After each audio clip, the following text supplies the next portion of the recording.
first thing I ever made. Oh, wow. And yeah, I was an illustration major. I drew pictures. I drew children's books. But it never brought me the fulfillment of making a Psycho mask. And the whole thing was, when I got started, I just really wanted one. Nobody made them the way I wanted it, so I just took it upon myself to go ahead and buy all the materials. Now, when I did this, when you buy silicones and you buy the monster clay and you buy resins, that does get a lot more expensive than just starting off with the foam. You know, the initial startup of this was about $500. But, you know, that's where, you know, like Dead Space, personal project. This is the very first costume, complete costume I wanted to make. But knew a year and a half ago, I couldn't do it. So it was more of a showing myself I could do it. But that entire costume, with all the junk molds I did, everything else, was about $500 to make that. But it was 300 hours worth of work to also put it all together. So it depends on, you know, I would say if you're starting out, yeah, foam would be a fantastic, you know, Bill has his tutorials that he puts out there. It's a very inexpensive way to get into it.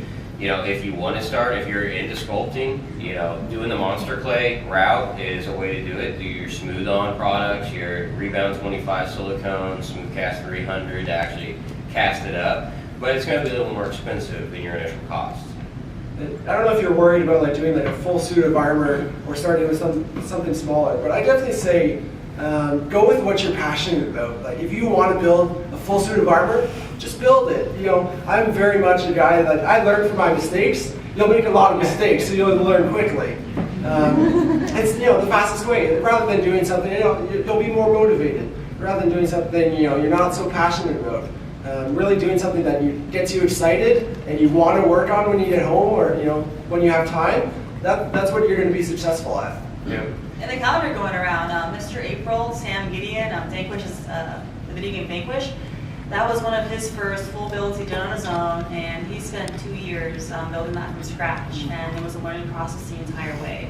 So you can get full-on crazy for your first costume. There's no reason why you can't. Yeah, I think that like you were saying, picking something that you enjoy, something you're passionate about, that's what's going to get you through the really frustrating parts. If you're picking something that someone else likes, and you're building it halfway, you're not, that's when you're going to give up, when you make those mistakes, because you will make those mistakes. And sometimes even if the lesson learned is, wow, that was way too ambitious, that's a good lesson to learn. I've done that before. One of the first costumes I tried to make was a full set of armor from StarCraft 2, the big Jim Raynor armor. And I'm like in my garage with like sheets of plastic. I didn't know what I'm doing, like burning myself with a heat gun. Like 3 days deep, crying in a corner. What am I doing? This is stupid. I had no idea what I was doing. So I abandoned that and I did just Jim Raynor in his civilian clothing. Wow, a lot better. a lot better about myself. It was still the same character. I still had a passion for it. And then I just learned not to bite off one like a Jew. Oh my goodness. Is there any way we could do like a line? So Yeah, do you guys want to get do it in everyone? the middle, or? Yeah, let's start a line in the middle right here. We'll just bam, bam, bam, try to get as many as we can.